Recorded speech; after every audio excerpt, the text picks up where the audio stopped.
Greetings, everybody. Welcome to the Asian Society. My name is Kevin Rudd. I'm President and CEO. And today we are delighted to have with us Andrew Yang. Not only has he been an extraordinary political candidate in recent times, both for the presidency of the United States, but also for the mayoralty of New York City. And we've got to know Andrew as a result of both those campaigns, and he's become a good friend of the Asian Society. Well, apart from being a political campaigner, of course, he's now turned into a significant author. And what we're here to do today is to discuss his new book, which is entitled Forward, Notes on the Future of Our Democracy. So the format today is pretty straightforward. In a minute or two, I'm going to hand over to our Vice Chair, Lulu Wang. Lulu will introduce formally Andrew. And then it'll be back to myself and Andrew for a series of questions and answers until we get about 30 to 40 minutes in. And then I will take any questions which you and the audience have, which you can supply through our normal platforms. And that'll be conveyed to me by our team here at the Asian Society, and I'll do the grilling of Andrew accordingly. So, Lulu Wang. Lulu has been a vice chair of the Asia Society for a long time. She is a veritable institution for us at the Asia Society. She is a strong and sterling supporter of our work. And beyond that, has a phenomenal career in terms of philanthropy within the city of New York, is a dedicated patron of the arts, and apart from all that, is a seriously nice person, and a graduate of Wellesley, which I'm told is a pretty significant American school. Just kidding, Lulu. Even I know what Wellesley is about. So without further from me, over to you, Lulu, to introduce Andrew, and then back to me, and we will then proceed with the cross-examination of Andrew Yang and his new book. Over to you, Lulu. Thank you so much, Kevin. And as you mentioned, the program we have tonight will be a part of the series that you started of Asian Americans Building America. And you started this to counter the rising tide of anti-Asian sentiment in the United States. And you did it by celebrating the lives of Asian Americans and their contributions to this country. You focused not only on the famous ones, but also on the everyday Asian Americans, our neighbors, our colleagues. And I think this was a wonderful effort on our part to really bring the contributions and the lives of Asian Americans to other Americans to understand how they feel about this country that we all love so much. And I found in talking to many of our members that this truly resonated with our community as they brought their children and their parents to see the story of Asian Americans in this country. And we think it's authentic, and tonight is our 28th segment of the series, and we hope to continue to bring many more to you. But tonight, our 28th segment is with Andrew Yang. And as we all know, Andrew is really the quintessential American. Born in Schenectady, New York, he and Evelyn, his wife, raised their children in New York City. And he's also an entrepreneur. And as you know, entrepreneurs, they like to create things, fix things. And in the last few years, Andrew has really turned his attention and his imagination to fixing this country of ours that's so broken. He has been trying to figure out what really has happened to our democracy, the democracy we've all been so proud of, and which has really bred the success of so many of our families. And this is the reason why he has also run for public office, which is the American way of trying to shape the course of our nation. And hence his interest in running for the presidency of the United States, as well as for the mayoralty of New York City. And in pursuing public office, he's learned a lot about democracy, what makes it work and what causes it to fail. And tonight he will be sharing with us what he has learned in a book, as Kevin mentioned, called Forward, Notes on Future of Our Democracy. He will explore what this country is so broken, what are ways in which this country can come together, and reduce the civil unrest that troubles so many of us. In his search, we are hoping that he will be able to find ways to create the modern and effective government, blessed by grace and tolerance. And these are some of the issues that he'll explore tonight with Kevin. And I really can't wait to hear what his solutions are. And at this point, I'd love to turn the program over to Andrew and to Kevin. Thanks so much. Thank you, Lulu. Thank you, Lulu. And Andrew, welcome to the Asia Society again. And we are looking forward very much to this time we have together. Let me start off with a very simple and basic question. So why write the book? What are your principal recommendations in the book? And how's it going now that you're on the book tour? Over to you, my friend. Well, thank you for having me. Thank you to Lulu for your friendship and support, and to the Asia Society. I love being a friend of the Society. It was a high compliment, Kevin, so thank you. I wrote this book because I had been on an incredible journey running for the presidency in 2020. And I wanted to share lessons learned, but also answer the question that I think Lulu touched on, which is, why do we feel so stuck? Why do we feel so pessimistic about the political trajectory of the United States? And then what could we do to solve it? And when I was writing this book, I didn't know what I would conclude. I dug into the writings and learnings of a number of other thinkers in this field, including Catherine Gale and Michael Porter, Ezra Klein, Lawrence Lessig, and others. And I concluded that our system is not working because it's actually not designed to work, if that makes any sense. That right now we have this duopoly that is driving America to the extremes, where at this point polarization is at Civil War levels. 42% of both Democrats and Republicans view the other side as evil or their mortal enemies. We're seeing political violence rise, and we can all see what lies ahead. And I started writing this book before the January 6th insurrection attempt, and I saw clearly that this is unfortunately where we're heading. So this is the system. It rewards political figures for being the type of people that can excite or placate the most extreme partisans on either side. It will punish people for compromise. And then you have media organizations separating us into ideological camps. And then you have social media pouring gasoline on the whole thing. And so there's no reason to expect these dynamics to get any weaker. They'll actually only get stronger.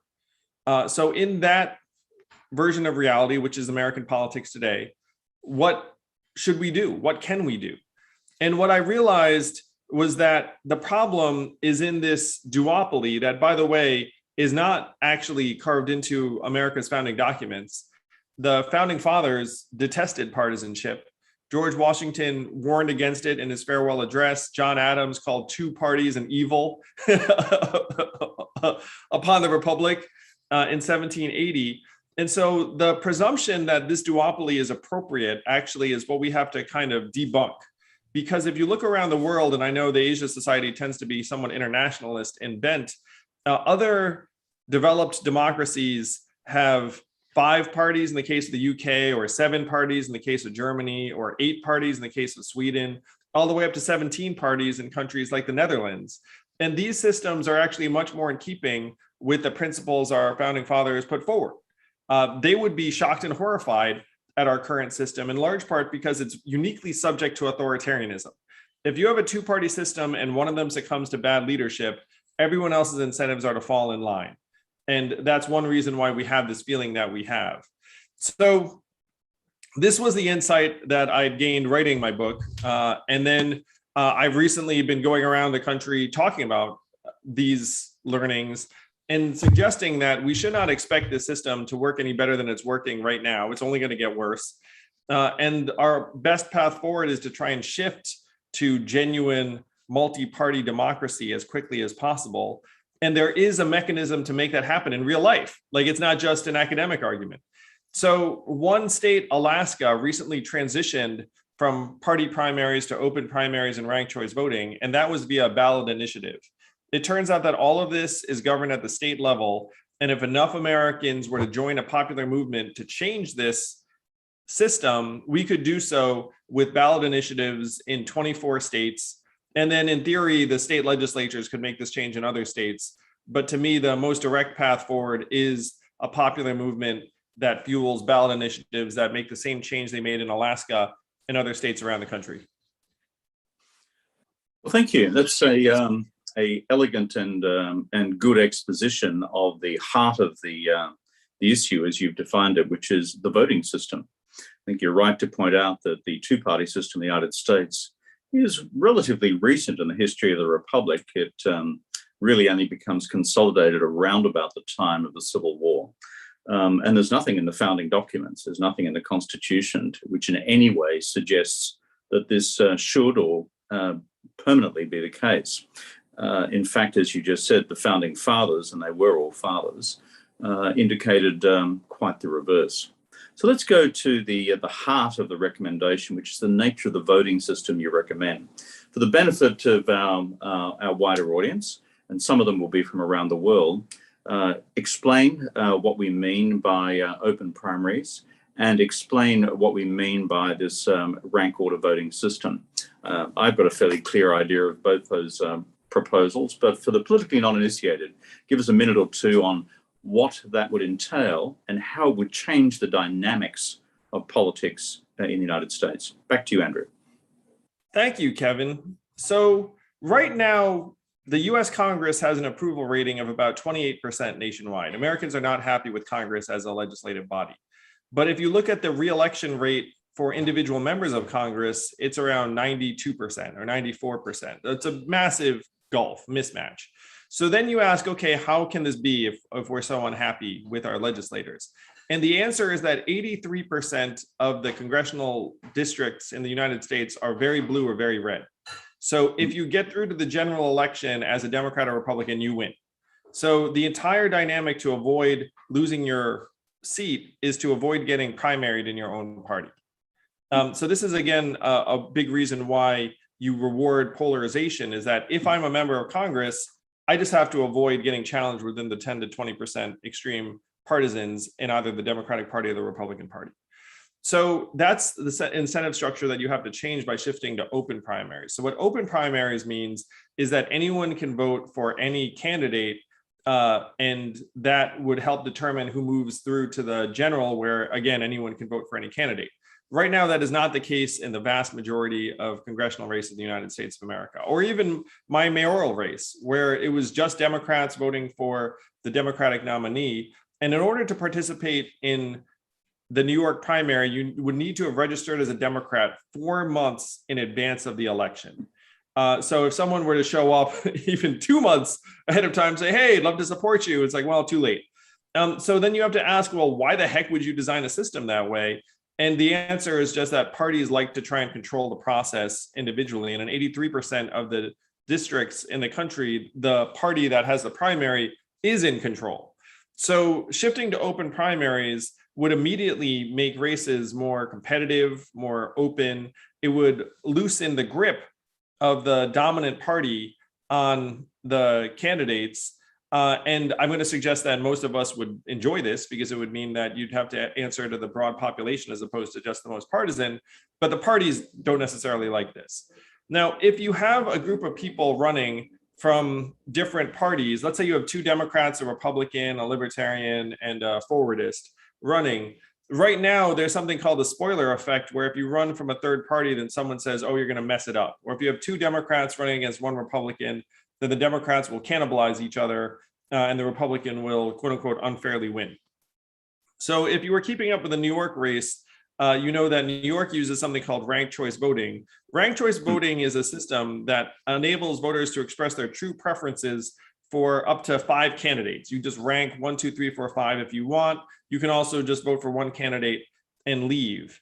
And the virtues of ranked choice voting are that it eliminates the spoiler effect, because if you vote for a minor candidate first and then that person doesn't get enough support, your vote goes through to your second choice. The winner of a ranked choice voting system is the person who gets 50.1% of first place votes at any point, which makes sense because if you have a majority in any system, you win. But if you have ranked choice voting, you can have people run from the same party, from different parties, and then voters can express their preferences, and the candidate with the broadest appeal will rise to the top. It punishes negative campaigning because if I trash you, we both look bad and the third candidate does better. It rewards coalition builders who tend to be female candidates in my experience. So I see that as a positive. It punishes candidates who can inflame 25 to 30% of voters and then turn off an equivalent number. Now, if the Republican Party had used ranked choice voting in 2016, Trump does not become the nominee because he was running around at 35 to 40% support. And then all the other candidates were splitting up roughly 60 or 65% of the vote. In a plurality voting system, he wins. In ranked choice voting, he might not have won. So ranked choice voting is an upgrade or modernization of the voting process that cures a lot of the issues that currently a lot of Americans take for granted.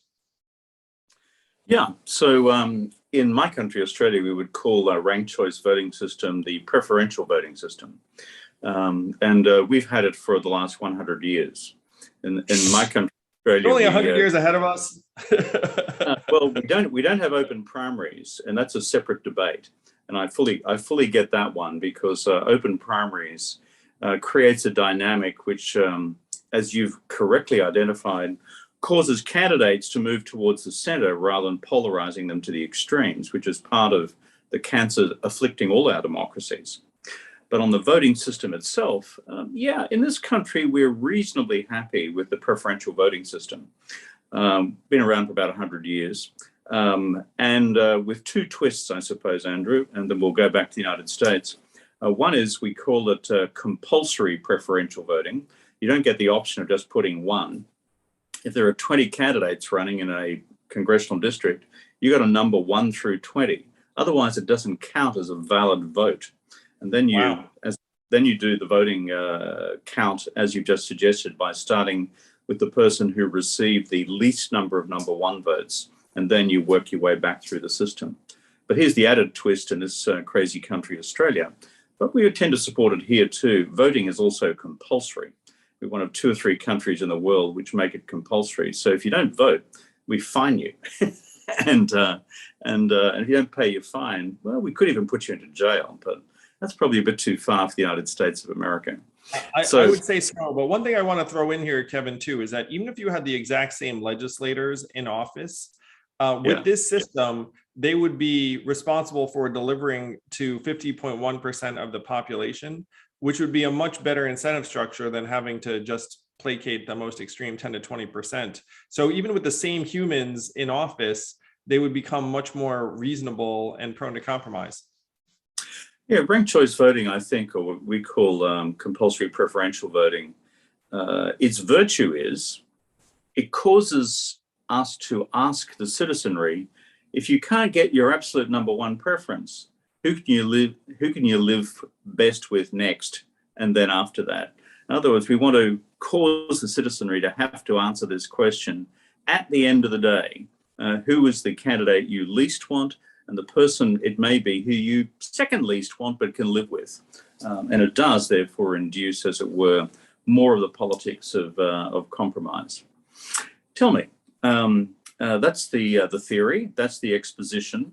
And you pointed to the Alaskan practice, at least in terms of open primaries, and ranked choice voting in terms of what's just happened with the mayoralty in the United States.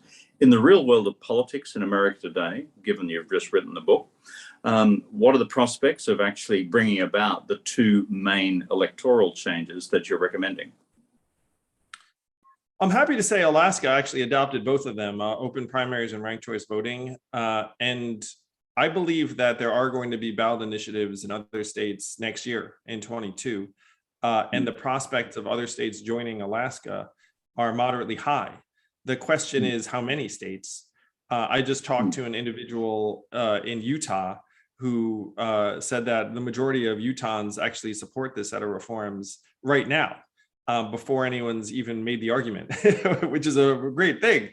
And so I believe you will see more states join Alaska, and that could be the difference maker for American democracy. Because if you imagine, let's say, 8 US senators all of a sudden being able to vote on conscience or principle, the same way that Lisa Murkowski voted out of Alaska to impeach Donald Trump, the only Republican senator to do so, who's also up for re-election in 2022, then you could see safeguarding of democratic institutions become something that some Republicans are willing to cross the aisle on, whereas right now it's seen as, unfortunately, a political issue.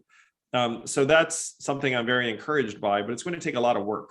Anyone who's watching this who says the US is losing its mind, I would like to see it become more reasonable. I would love to have you join us in this movement because we don't have that much time. We have 1, maybe 2 election cycles, but I am optimistic that this ballot initiative will be on the ballot in front of voters next year in a number of states. Okay. In terms of those states that are most likely, which are they? What's your instinct? I don't want to get too far ahead of us, but I will say that Utah is likely on the list. Massachusetts actually had ranked choice voting on the ballot last year, and it did not pass, which was unfortunate, but people are interested in running it back there. So that gives you kind of bookends, because Utah is quite Republican and Massachusetts is quite blue. Yeah, I know enough about America to know where Utah fits and where Massachusetts fits. So that would be a kind of an interesting combo if you actually had these not just appear on the ballot in both states, but for it to prevail. Yeah, it's exciting. And ranked choice voting is getting adopted at the local level by a number of places. And so it's on the ballot literally today, in a couple of cities. Well, you're right. The party bosses are not going to respond to this well, whether they're Republican or Democrat, because party bosses in any political system that I'm familiar with actually want to maximize the leverage and power and control they have in their own hands. This throws more of it back in the hands of the people and back towards the center. So it's going to be a pretty interesting process as it unfolds in the US of A. Andrew, on the diagnostics of the problem, you also make reference in your book to the problem of the media, both mainstream and social.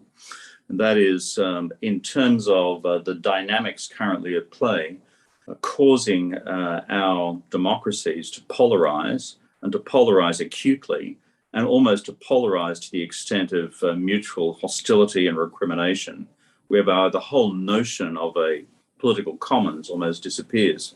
Can you reflect on that further in terms of the media dynamics within America? I'd be really interested, and I'm sure our audience would as well. Well, one of the interesting developments over the course of American history is the true ideological divergence between the parties. The parties were regarded as essentially indistinguishable ideologically until the 60s. And then the civil rights movement ended up forming the identity of the Democratic Party. The South ended up moving to the Republican Party as a result. So you had the two parties start to define themselves different ideologically. And then you had different media organizations both follow that divergence and fuel it. So the dynamic that most of us are most familiar with is cable news, where you have Fox on the right, MSNBC on the left, and then CNN sort of in the middle, kind of leaning a bit left. And as someone who ran for president, I can tell you that the cable news organizations really are the bulk of the news programming that goes out there, because a normal schedule would have only 30 minutes or an hour of news on another network, whereas cable news has 24 hours a day. So I've been on the same network multiple times the same day. And so the commercial incentives around cable news in particular end up driving you to give the audience what they want.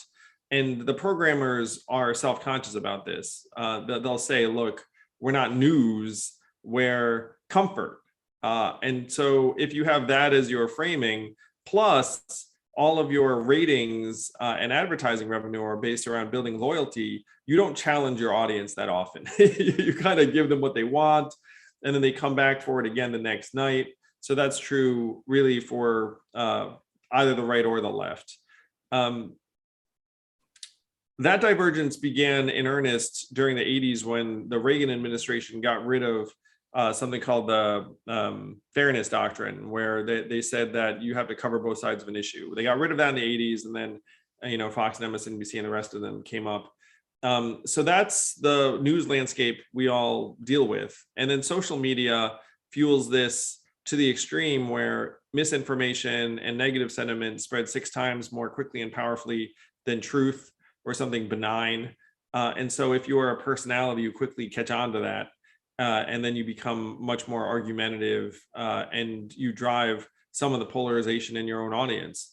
So that is the media landscape that we have. And the thing I'd suggest to everyone is that at this point, people are making billions of dollars on either side.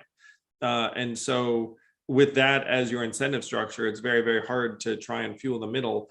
I will also point out that the polarized news just gets better ratings. Like if you have kind of boring middle of the road stuff, people just don't tune in the next night as much. Yeah, go back to your fair and balanced news, let's call it policy, doctrine, law, which had been in the United States for some time. As you said, it tended to bite the dust during the Reagan period. Again, for the benefit of our audience, was that entrenched in federal statute, and was it formally repealed? Or was it a more complex process than that, which yielded to the business dynamics and the business models you've just referred to in the news media organizations? It was an actual rule. The FCC could fine you for violating the fairness doctrine, and then they repealed that rule under the Reagan administration. It could be reinstituted via an act of Congress to say that the FCC has this power again. Unfortunately, the momentum around that has not been very high. I'm personally for it. I think that it would be good for the country for there to be some standards.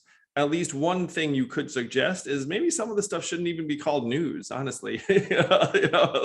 Like maybe that's part of the problem or the solution, where just say, look, this is opinion. Well, we're not going to try and be objective. Well, yeah, it's kind of the differentiation between news and opinion. I mean, the Murdoch-Fox network complete masters of the convergence of these two phenomena. That is news into opinion, so that it all becomes one seamless form of, I think, entertainment, puts it politely. And certainly we've seen the same unfold in this country, Australia, as well. I wonder whether, in fact, as part of the overall national reform package, at least a principle in our respective democracies' approach to the separation out of news from opinion would begin to push the balance back in the reverse direction. Otherwise, you've got this business model, which, as you said, is pro-balkanization, because that's where the big dollars are going to be earned by pushing people into warring tribes, which then feeds into, big time, the systemic problems in the voting system that we've just spent the last 20 or 30 minutes discussing. So you don't think any re-amendment to the FCC is going to come anytime soon, because any political candidate will have their head taken off by the news media organizations trying to do it. Is that right? That's more or less correct. I break my diagnoses and solutions into 3 components. Number 1 is local media, with the death of 2,000 plus local papers that tended to be less polarizing, tended to be kind of unifying, because you can't really cover your local news that ideologically most of the time. And then cable, the fairness doctrine, there hasn't been that much momentum around it. And then social media is its own set of challenges. But I think there has to be an acknowledgement that the American media landscape is a huge driver of this polarization, and there's no reason to expect it to get any better. Yeah. Any reflections on why, for example, your near northern neighbor, the Canadians, seem to have a more civil polity than the United States? Wow. I mean, I'm not an expert in Canadian history, but I do think that there's something very, very almost pathologically market driven about the United States. That if something doesn't make money, everyone turns on it. It's like, oh, it shouldn't exist. And I try and draw an example around, look, town libraries, not very profitable, but I'm sure you like having it. They're things that we really should prize as public goods. But that argument really has been lost in the United States over the last number of years. I was struck by the primacy of unionized labor when it came up in the 50s and 60s as a force, both economically and socially, and in our laws. And that movement really lost the ideological battle sometime in the last number of years, where now even people who defend unions tend to, like feel like they have to apologize for it in a particular way.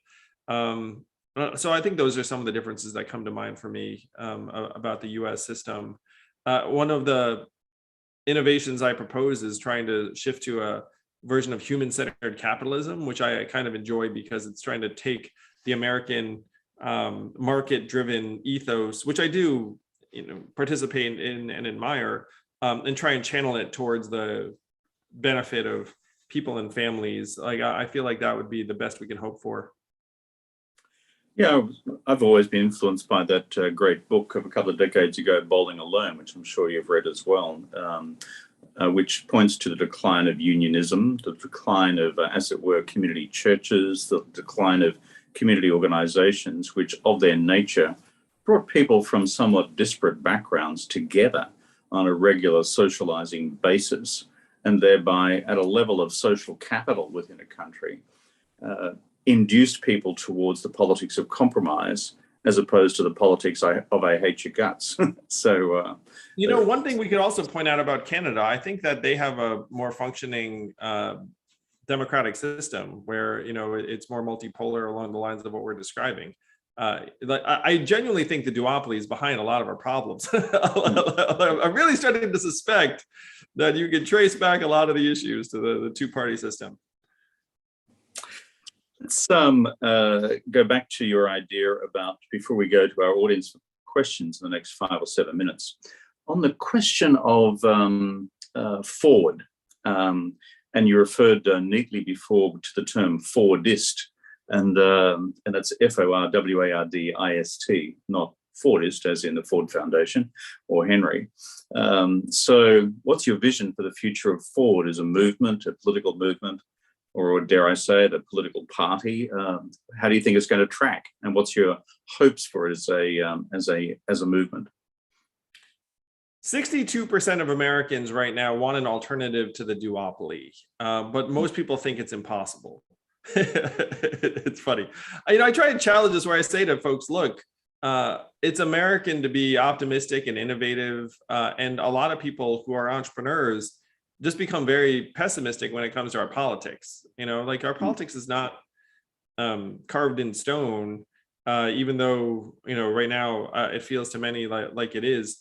So the Forward Party is trying to take this 62% and say, look, here are the measures we can actually take. Enough of us get together and donate time, money, resources to trying to get these ballot initiatives across the finish line. We can start to shift towards a genuinely multipolar system. So we have thousands and thousands of people who've signed up. It's very heartening. Everywhere I go, there's a lot of energy. A lot of people are, in my view, waiting to see whether it can actually deliver. And so we have our work cut out for us. But as we do start to deliver, you're going to see the momentum just grow and grow because everyone wants it to happen. It's just that they've been convinced that it's next to impossible. So, it's somewhat circular. It's like, if it works, it's going to work on a very, very big scale, quicker than most people imagine. One of the things I suggest to people, Kevin, is how many US senators do you need to control or change the agenda? One. You don't need 51. And so if we end up with even, let's say, 10% of Americans super excited about this forward movement that's inclusive, we can get a handful of members of Congress into office who are running either aligned with us or even under the Forward banner. And certainly at local levels, we can have people win, and we can get some of these ballot initiatives across the finish line. I'm really excited by the reception we've gotten thus far. It's been great. The book tour has been a blast. It's been a joy. That's great. Let me flip thematic for a moment and just talk about Asian Americans. We're the Asian Society. and you're an Asian American. And by the way, all power to your arm for having the guts to stick up your hand for electoral office, and a big electoral office at that, called the presidency of the United States. By the way, being mayor of New York is no small political office. So for a double dose of political guts, well done in terms of putting your name forward. How difficult has that been? Have you encountered racism on the road? These are questions I ask everybody in our series called Asian Americans Building America, which, by the way, I named after a band called ABBA, but I'm told they've been more successful in our program so far. But back to you. And what's it been on the road, and have you had to deal with the ugly face of racism? I encountered very, very little racism while running for president. And if you campaign in majority white areas like Iowa and New Hampshire, I believe you'll actually encounter very little racism, in part because people are quite comfortable in their own environments. And if you show up, they're like, oh, nice to meet you. And they're happy to hear you out. I think the racial politics of New York City are actually more charged because people feel more competitive, truly. That there's a bit of more of a zero-sum mentality, which is something that did surprise me a little bit. But I'm thrilled to be someone who helped break new ground for Asian Americans. Being on the national debate stage was a goal of mine, in part because I thought it would be catalytic for the Asian American community. And it's been fun making this case. I'm going to suggest to everyone, too, that there is an alignment between the Asian American community and this Forward Party movement that I've started, because Asian Americans, I believe, are naturally kind of non-ideological and practical and solutions-oriented and maybe a bit moderate. And I will also suggest that Asian Americans don't really fit into the most powerful narratives in either the Democratic or the Republican Party right now. That there's a sense that we're not front and center for either party. So even if the Forward Party ends up creating competition for other parties to need to focus a bit more on Asian Americans, I think it could be very, very constructive. Some of the questions are starting to roll in, Andrew. One concerns another dreaded subject, redistricting, which we haven't touched on. And in a curious system in the United States, which baffles many of us who are foreigners, the power to redistrict federal electoral divisions in the House of Representatives lies with state legislatures. And the term gerrymander is one of America's great contributions to the English language, named after, of course, that good old Governor Jerry. And we looked at the nature of the districts which he devised way back then. They were works of art, not of communities of interest, let alone anything which would be externally democratically defensible. So, in terms of the reform, in terms of the reform package, by the way, we've had examples of gerrymander in this country as well until we established independent electoral commissions, which basically became responsible, free the political process, just to produce communities of interest and the same numbers of voters, of course. But in terms of your overall reform package, where does redistricting fit? That's the essence of the question I've got. We should have independent commissions determining the district lines and not state legislators. And this is a disease of the duopoly, really, if you think about it for a second. It's literally, hey, I can draw lines to make my side win more because there are only two sides. So if I control this process, then I can choose my voters. So we should be very, very angry about this. This is a true disease in democracy. 90% of Americans are anti-gerrymandering, and an independent commission that's nonpartisan needs to be drawing these lines in each state. That is not the case right now in the vast majority of instances, but Americans would like that to change. And this is something that I believe goes hand in hand with trying to shift out of party control, because if you wound up with a more multi-party system, then it makes much less sense for a particular party to just draw lines to advantage itself. In this country, we have something called the Australian Electoral Commission, which is a bunch of full-time electoral officials who are civil servants, essentially, of no political affiliation whatsoever. And that's partly because in Australia, the public here would never trust a politician within a million miles of drawing an electoral boundary, which could possibly advantage their political party. By and large, it's probably the least controversial element of our political system. So I think as part of the reform package, which you're talking about, I think those sorts of institutional arrangements would also be of assistance. Question here from somebody is about the Democratic Party. You have, of course, campaigned in Democratic primaries, presidential level, and the level of the mayoralty. If you could change one thing about how the Democratic Party conducts its business, what would it be? That's the question from one of our viewers. The answer is that I'd want the Democratic Party to be for open primaries and ranked choice voting, and just say, look, this is better for the party. This is better for your party to have genuine competition. It's better for your party to have to consider people from different points of view or with different points of view. Now, that's a very big reach, but the fact is, right now, I'm going to nationalize this just for fun. So what Democrats are very concerned about right now is that Donald Trump's going to come win the presidency in 24, run roughshod over what's left of our democratic institutions, and maybe start like a new authoritarian type rule. I will say that I think these are very legitimate concerns, and you have to ask yourself, if you're a Democrat, what can you do to change that outcome? And so option one is defeat Republicans everywhere forever, which, by the way, is probably not going to happen as soon as 13 months from now. You know, I mean, it's like that's not necessarily going to work. One of the things I suggested is hanging on by a thread is not a winning strategy. Like that should not be the plan. So then an alternate plan would be to try and make the system more resilient and resistant to authoritarianism. If you wound up with even three parties, then having the Republican Party, head a certain direction isn't an existential threat in the way it is then even if you have two parties. I would recommend to Democrats trying to go down both of these roads as quickly as possible. The problem is they focus on road number one almost exclusively. They say, it has to be just that we're going to win, win, win. And then I'm looking at them saying, well, full credit to you, like you should be trying to win, but you also should reckon with the fact that you may not win.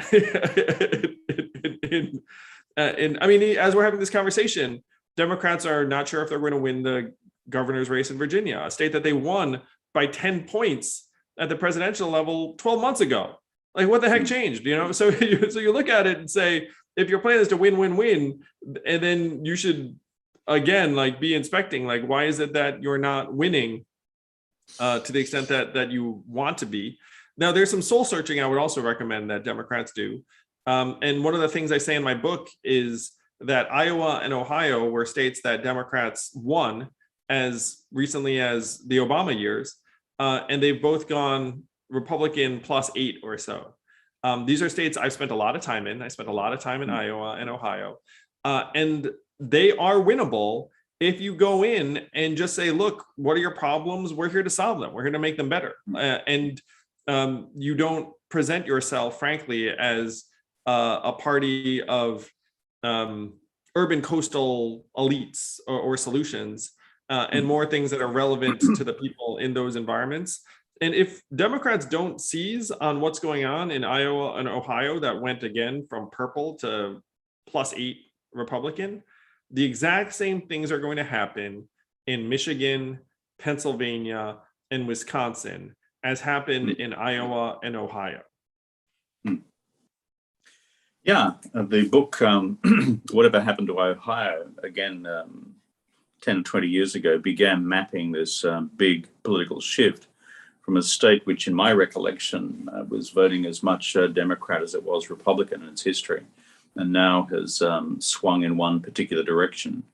And unless you can produce in the large political parties a more centrist tradition capable of addressing, let's call it, the needs of regional and rural America, and not just the two coasts, then you've got a problem in terms of the bifurcation again of the country. Another and the question. Midwestern Congresswoman said to this to me. She said, someone like me will never rise to leadership in the party because I won't be around long enough. And so that's part of the problem, is that if you have someone from a genuine swing district, they never actually rise to leadership. Well, it's at multiple levels. I became Prime Minister of this country having won a swing district from the Conservatives. And let me tell you, you don't get much sleep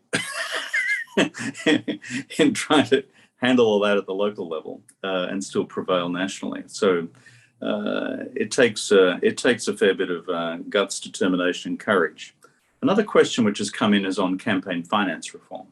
In terms of the reform package, we've spoken about open primaries. We've spoken about ranked choice voting. We've spoken about redistricting. We've even spoken about elements of longer term, maybe media reform vis-a-vis news and opinion. Campaign finance, ideas on that one? I would want to overturn Citizens United, the Supreme Court ruling that authorizes unlimited corporate donations, in essence.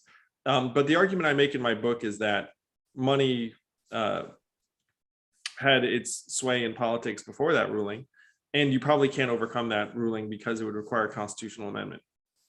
So my best solution in this space is to put democracy dollars into the hands of American voters and let them contribute to whatever candidates they want, which would end up counterbalancing and even washing out corporate money and make every American kind of an investor. And some municipalities have done this to great effect, where you take someone who frankly would never have given to a political candidate otherwise, because a very narrow slice of Americans donate to political candidates. It's about 10%.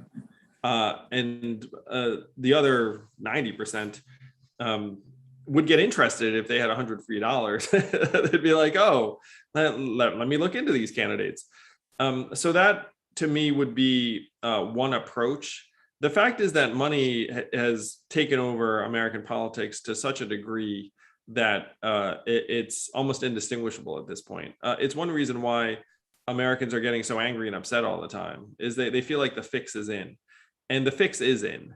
I just talked to a political scientist about how the size of the lobbying industry has quadrupled in size since the 90s, in large part because companies have figured out that it works.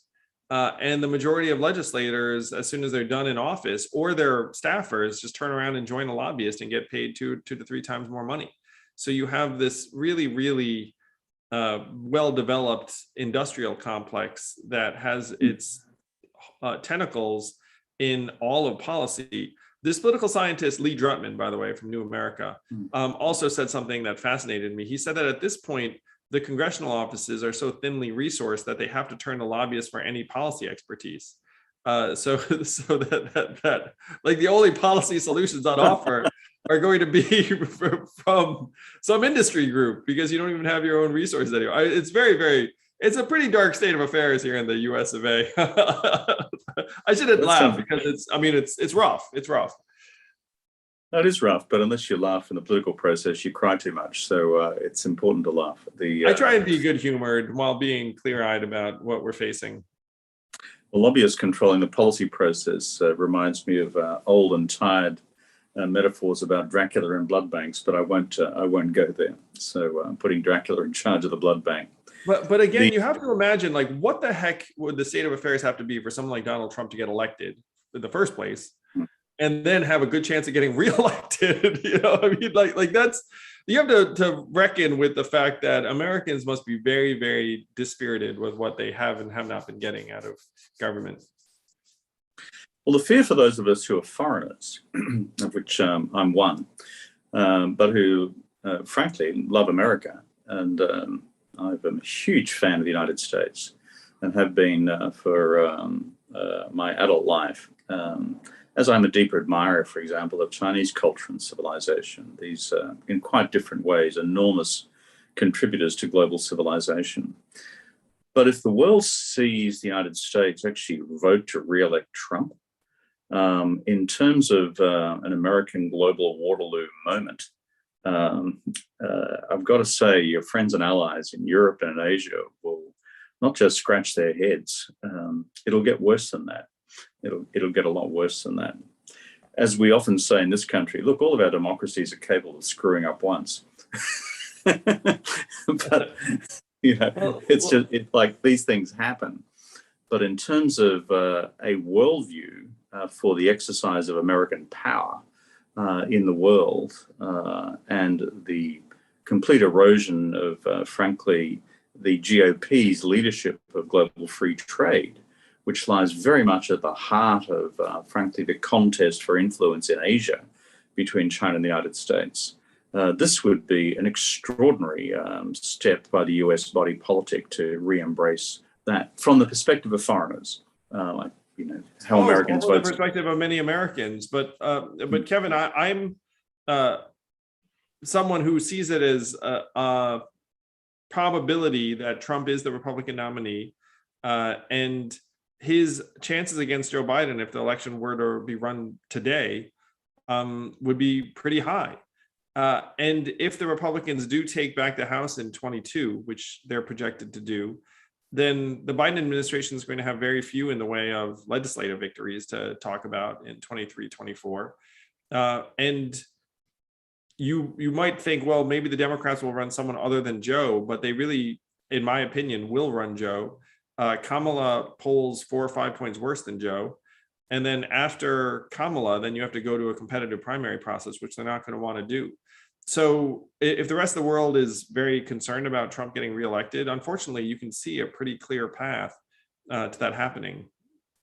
We're coming down to our last 4 or 5 minutes, Andrew. On the question of campaign finance reform, which is hard and tough, and most of us who follow the American democracy closely understand the nature of Citizens United, and we understand the nature of the US Supreme Court's determination on these matters and the constitutional heads of power which exist. Essentially, there are 2 sort of levers for campaign finance reform. One is a cap on the amount that an individual or a corporation can give. The second is a cap on the total funding which can go into a campaign at whichever level of government. The Canadians, for example, to go back to our friends next door, they have a cap on how much can actually be physically spent in a local campaign, so that local campaigns cannot be bought by one side of politics or the other. So I know this would seem horrifyingly radical from an American perspective, given I think the term you inferred before was the political industrial complex, which is what happens with lobbying and the rest of it, and the fact that a whole lot of corporates have worked out this actually works. But on those 2 arms of campaign finance reform, caps on donations and caps on, let's call it, the total allowable amount to be spent in a campaign, do either of those have any prospect of success? I wish that they did. I haven't seen meaningful legislation around either. The limit on campaigns is fascinating. One of the things I suggested to people recently is that at this point right now, we're all being driven insane and donating in the aggregate billions of dollars, and those dollars are canceling each other out. Like just for congressional races in 2020, one side raised 1.4 billion, the other side raised 1.2 billion. It's like, what a giant waste. It's like you could have agreed to just not raise that 1.2 billion, but that's not the way it goes. I mean, you have hundreds of legislators dialing for dollars every single day because that's their path to advancement within their party. So the system is so irrational, and it is driving America literally insane. One of the things I say in my book is that the fundraising appeals that work the best are the most alarmed and alarming. So everyone's getting bombarded with the world is ending messages like donate $20 right now. And meanwhile, the same thing's happening on the other side. And the whole thing is just resulting in this colossal clash. So if we were to try to circumscribe or limit the amount of money that could go into races, so many Americans would breathe a sigh of relief. I really like this idea. Maybe I'll incorporate it and champion it.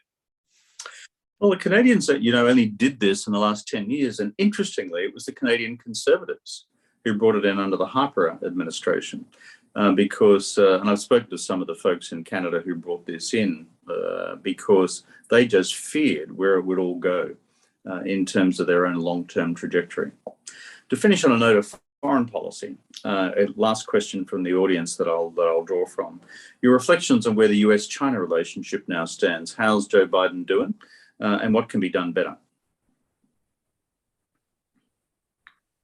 Unfortunately, I think the US-China relationship is at something of a low, and I don't think that the parties have differentiated themselves as much as one might imagine. Where I remember on the debate stage when people were talking about China, like you couldn't afford to be seen as being quote unquote soft on China, really in either party. The fact that the systems have diverged so much economically and culturally and technologically, I think is a terrible thing for the world. It's something that I personally feel some responsibility for trying to remedy or change. But I don't get the sense that the Biden administration has prioritized trying to rebuild cooperative or collegial relationship with China, in part because I think of the politics around it. I heard a very, very frightening story the other day about how there are elements of the military-industrial complex that are building up in the United States in anticipation of even a potential conflict. I mean, that was scary. But I do think that unfortunately, and this could be another extension of the problems in American life. I think that there are very, very powerful market forces that are driving the US to have a more contentious relationship with China. And I think that you would need to have massive exertions to try and reverse that dynamic and bring tensions down. But that would be the best thing for the world. And I hope that even the Forward Party can help interrupt the current dynamic that seems to have crossed party lines within the duopoly. For an American audience, one of the important reflections, I think, is as someone who reads what the Chinese Communist Party does and says every day to its domestic audience. And this brings our two stories and two narratives together. The Chinese Communist Party now says American democracy no longer works. You can simply buy the electoral process. The boundaries process is not, electoral boundaries redistricting process is not fair. And on top of that, it's so dysfunctional, it couldn't even organize its way to deliver an effective national response to the pandemic. So the reason I throw that as a concluding thought from me onto the table is that this is where the two agendas actually coincide. In the past, Chinese authoritarian leaders have been fearful of the effectiveness and robustness of our democracies as being these enormous political stabilizers in our systems, capable of correcting mistakes when they occur, but still capable of delivering strong public goods like, health and education and the rest. And now what the Communist Party is saying is no longer. And this is where the two debates actually begin to coincide in terms of what will unfold, I think, more and more in the next decade, which is a renewed ideological contest between the very idea of liberal democracy, which you support and which I support, which any democratic political leader supports, but frankly, the counter critique about the effectiveness of our democracies, given the challenges which you and your book are seeking to highlight. Andrew Yang, thank you for your time. Well done, author. It takes a bit of effort to write a book and put one together. I've done a few myself, not for the faint-hearted, my friend, writing a book. But I wish you well on the book tour, because the ideas you're promoting are important in the American public debate to re-energize the great American democracy, because the world has an interest, a big interest, a fundamental interest in America continuing to reinvent itself. You do it entrepreneurially, you do it economically, you do it commercially every day of the week. You do it technologically every 30 seconds with a new innovation. And as you said earlier in your remarks, this re-engineering of politics, it should not be beyond the American political imagination. Amen. Let's do it. Let's reinvent ourselves politically. We have the energy, we have the humanity. We just need to come together and make common cause, because the system will not mend itself. The system will do what the system does. And that's not going to result in something that, unfortunately, we're excited about. Andrew Yang, thank you for being with the Asia Society today. We wish you well on the book tour road. And I'm sure we're going to see more of you in terms of the formal political processes of the United States in the future as well. So thank you, Andrew, friend of the Asia Society. Look forward to doing more in this great series of ours called Asian Americans Building America.